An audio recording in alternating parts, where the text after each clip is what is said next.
Alright, good morning people of YouTube. So this time we're back with another fun deck profile for BT11. This time we have Merva Loop. So this deck existed in BT10 as the Minerva Loop with the Cerberus, Werewolf package, and the Revive from Darkness to loop those cards, and then swing a bunch of times per game and gain a bunch of memory in the process. That combo still exists, but with the addition of Mervamon in BT11, the deck doesn't have to go full combo in order to win the game, making it a lot more consistent and a lot more viable into these upcoming formats. I think this deck has a very strong chance of taking regionals, especially after we get this banned and restricted list coming up. I don't think this deck is as strong into an Ultimate Cup type format because of the ban of Werewolf mode, and because decks like Ulforce are running around where they're just bouncing your Digimon back to hand and deck. Things like that can serve this deck as a bit of an issue. But this deck is very strong, it puts on a lot of aggression, and Mervamon gives the deck a great defensive backbone as well by being able to play a bunch of retaliation blockers. So we'll go ahead and get into the card by card. Let me know what you guys like about this kind of deck profile in the comments down below. And without further ado, here are the Digitama. So your mandatory 4 of is going to be the Mervamon. Draw 1, discard 1 on deletion is still going to be the best egg that we have for purple. You want to set up your hand, you want to set up your trash, this card does both. So this is the egg that I'm leaning to if you want to play a 5th egg. I do like the Pagumon from the starter deck. Gives you a on-2 mill whenever you get deleted. This is another option that you could play. You could play the Xiaomon. It gives you retaliation if you have 10 or more cards in trash, but it only happens on your turn. But this card can still be kind of nice for giving your Mervamon rush if you build a full stack, but that typically doesn't happen too often. So for that reason, I'm leaning mostly towards just playing the 4 Demimera, but if you want a 5th egg, I do like the Pagu. So for the level 3s, we got the mandatory 4 copies of Ignitemon. This card is a crossheart, so it can get rush off the Merva effect. Its inheritable is really good with the Merva effect, and its main effect when attacking is really good at controlling the opponent's board and picking off floodgates that would otherwise prevent you from making your plays. This card is great. It goes well into a lot of your counters, and it accelerates your combos. So for that reason, I think 4 of it is kind of mandatory. So we do have a draw engine with the Gabumons. We got 2 copies of the Gabumon that's on deletion, draw 2, trash 1, and 2 copies of the starter deck Gabumon that has the inheritable when attacking, draw 1, trash 1. So I do like the split between these. This card is better under your blockers because you will be being deleted, so you get to draw essentially an extra card. But I do like the starter deck Gabumon for the cards that you're going to be attacking with consistently. Things like your level 5s, sometimes your Dark Lizard. So I do like having the split between the two, and yeah, they've both been working really well for me. So we got some Floodgates next. We got 2 copies of Psychmon and 2 copies of Gazimon. So depending on the format that you're playing this deck in, you might want to swap these up. If you're playing in just a regular regional, I do kind of like this ratio. Psychmon stops things like Crossheart and Blue Flare from running into you too hard, and Gazi stops generic things like Memory Boost, which is especially useful into an Ultimate Cup style format.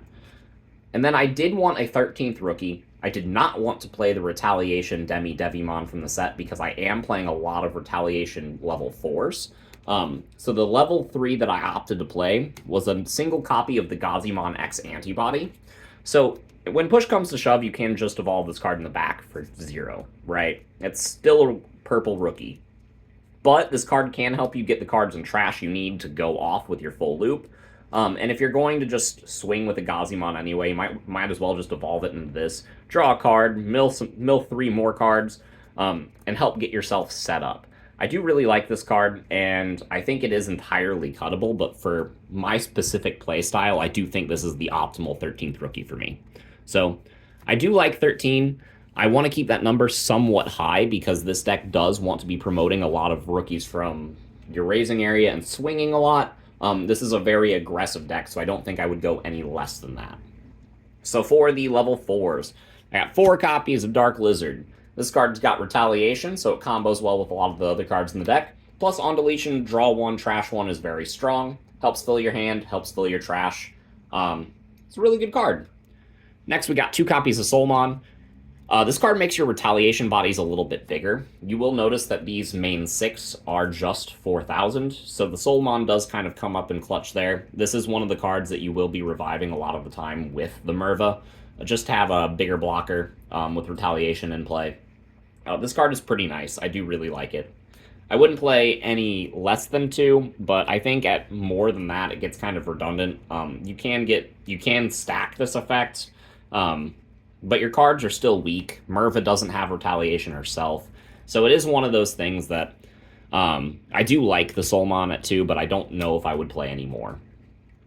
Next, we got 2 copies of Devimon. I do really like this card. It's the one from the starter deck that has blocker. The main reason this card is in here is because it evolves for 1 over a level 3, which is fantastic. You want to be building your first Minerva stack as quickly and cheaply as you can, and this card helps get you there.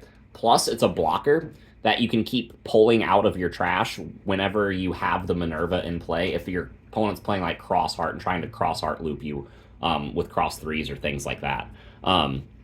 Being able to just constantly have a blocker without any additional effects on the board giving the card blocker that you can constantly be pulling back from your trash is very useful for a deck like this.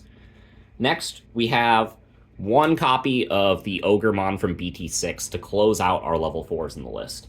I do love this card because this card is a similar purpose to the Devimon. If your opponent's playing cards, you can just... This can be one of the cards that you call off of the Merva to kind of control the bodies that they have in play. If you need to delete a floodgate, this card is always here to do that. It doesn't get its trigger when it's played off of Minerva's first effect. And you won't usually play it off of Minerva's on deletion, but this card will be pulled back off of the regular Merva a lot whenever you go to make a cool Digicross play. And I do like the utility that it provides in the deck, but this card is actually entirely cuttable. And it does help us get some key cards out of our hand as well. Like if we need a werewolf mode in the trash, this card can help us discard it. So it does serve a lot of utility, and I highly recommend that you do try it out. So for the level 5s, it's pretty easy. We got 4 copies of Cerberus and 4 copies of werewolf mode. We really want to be leaning into this combo because it is still really strong. It's just puts on a lot of oppression. It's really consistent. And stacking up on these, sure, playing 8 level 5s feels like a lot sometimes, but these are the cards that you do need in your trash for the loop, so discarding them doesn't feel bad. Plus, hard slamming a Cerberus for 6 also doesn't feel bad a lot of the times. So I do really like these cards, and yeah, the level 5 lineup has been pretty much streamlined and made as consistent as possible. For the level 6s, we got 4 copies of Minerva and 4 copies of Merva. So this is pretty standard. I do still want 4 copies of each because we do need to see them. You do want to have at least 1 Merva in your trash so that you can pull it back with the Minerva. And you do want to see at least 1 or 2 Minervas in your hands so that you can do the loop. But you don't necessarily need to see more than 2 of any of these pieces. So if you start seeing multiples, you can start discarding them. But we want to get to them as quickly as possible, which is why we are playing 4 of each. So, yeah. We'll go into the Werewolf, Merva, and Minerva combo in just a second, if you guys haven't seen that yet. But closing out the last Digimon on the deck, we do have 1 copy of DeathX. They're in a regional style format. You will have a lot of Crossheart, a lot of Blue Flare. This card helps into both of those matchups. It's really strong. Plus, there can be a lot of situations where you can play it for cheap, and it just kind of puts puts more gas on your aggression. So this card is a great defensive and offensive pivot, and it's good. But I don't think I would play more than 1 in a style of deck like this. So for the Tamers, we got 1 copy of the Purple Map. This card can get us key pieces back from the trash and help us set our memory at 3 at the start of our turn. You want to leave a lot of your cards in the trash, actually. So that's why I'm not playing more copies of this. And you don't necessarily need to be at 3 memory to start doing anything that you want to do, because you do have a lot of ways to gain it through like memory boosts and stuff like that. So I think 1 of this card is fine. I do want to have at least 1 memory tamer just because it can come up, but it does have diminishing returns. So I think just 1 is absolutely fine. And you could honestly make the argument to cut the card completely. I'm playing 3 copies of Analog Youth because not only does this card help set up our hand and our trash, but we do delete a lot of level 5s. So, or a lot of level 5 and higher in our deck on our own field. So getting extra memory and an extra hatch from our Digi-Egg zone is pretty cool. This card can help us get more aggressive in weirder situations, while also providing a lot of consistency for the deck. So I do really love the 3 copies of the Analog Youth. And if you are playing into an Ultimate Cup format, I think the not being able to play this card actually hurts the deck just as much as not being able to play the Werewolf mode. So another consistency piece, we have 3 copies of Missed Memory Boost. So your ideal turn 1, you either want to evolve in the champion and back for a couple memory, or you want to evolve into a rookie and play either an Analog Youth or a Missed Memory Boost. Help set up your trash, help set up a way to get you more memory on the following turns. They're both really good consistency pieces, and so I do like the 3 and 3. If we were playing in an Ultimate Cup, Missed Memory Boost would absolutely be a 4 of, in lieu of not being able to play cards like Analog. So for the last couple cards in the list, we got 3 copies of Revive from Darkness. I don't think you need 4 in this list anymore. Like, you wanted 4 in the past because this card was absolutely mandatory for getting full loop and just kind of going ham. But you only need to see 1 or 2, and we'll go over the loop in just a second, but I thought 4 was clunky. And I think even 3 is clunky sometimes, but this card has a lot of utility. You can be left in positions where you can just like delete a rookie with this card and then pull back Cerberusmon and be able to start your loop on the next turn. You can be in positions where you have a couple of memory and you just need 1 extra swing for game. So you can like pop off a Missed Memory Boost, activate Revive from Darkness, delete something that is already swung, and pull back a Werewolf mode. Sure, you won't get the on-play to delete the Cerberusmon, but you can still have a body with Rush for only 4 memory. And Bushi for game was really good, so I do like the Revive from Darkness. It has a lot of utility in the deck, but again, 4 is too many. And the last card of the list is not actually Calling from Darkness. It is Deathclaw. So, like I said, you do want to keep most of your cards in the trash. Calling does a really cool thing by being able to let you delete your Minerva on your own terms to kind of set up your loop if you don't have the Revive, or if you don't have, or if you don't need the Revive. The Calling can do exactly some of the situations for cheaper, but Deathclaw has more versatility. Again, a lot of the times I wanted to keep the cards in my trash. So this card can help clear Floodgate in the process, because it can just delete a body, and even if they don't have anything in play, just popping my own Minerva for 1 is still good sometimes. So I do really like the Deathclaw. It is a very versatile card, and it's a really easy 50th card in the list. So we'll go into the combo for those of you that don't know it. So basically, all you need, right, is you need a Cerberusmon and a Werewolf mode either underneath the Minerva or in trash, some combination thereof. At least 1 more Minerva and at least 1 Merva somewhere, right? So let's say this Minerva is in the trash. We'll get the pretty alt art. So you do this, right? You got this. It can swing into your opponent's security. Cool. You did that thing. Then you're going to go Revive from Darkness. Revive from Darkness deletes your Minerva and then pulls back a level 5 or less, deleting or negating its on-play effects. So you're going to pull back the Cerberus.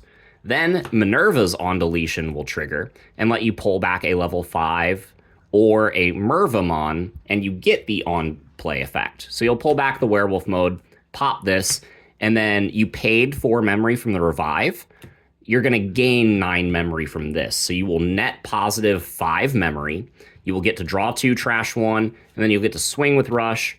So that's you know, 1 to 2 checks, depending on if you swung with the first Minerva first. Then you can evolve into this, activate another Revive, or the Death Claw in this situation. Let's say if you activate the Revive and you didn't have another Minerva in hand, you could pop this and then get your play from the Revive to pull back the Werewolf mode, and get your play from Minerva to pull back the Mervamon. Now, the Mervamon will let you Digicross, so you can just Digicross with just anything. If you Digicross with the Ignitemon, you're going to gain a memory. Now you're going to Digicross with this and be able to play 2 more bodies back from the trash. So if you played back like the Dark Lizard and the Soulmon, now these guys all have Rush. You put an additional 4 bodies in play after you've already swung twice. You net positive 5 memory after that, potentially 6 if you have the Ignitemon, and it kind of just keeps building from there. This is a deck that just has really cool combos, but they're pretty linear and pretty easy to understand. So this is a deck that, even if you are a newer player, don't be intimidated by the lines of play. Give this deck a try. You might like it. But yeah, let me know what you guys think in the comments down below. Make sure you guys like and subscribe. And yeah, we'll see you guys in the next video. Bye, everyone.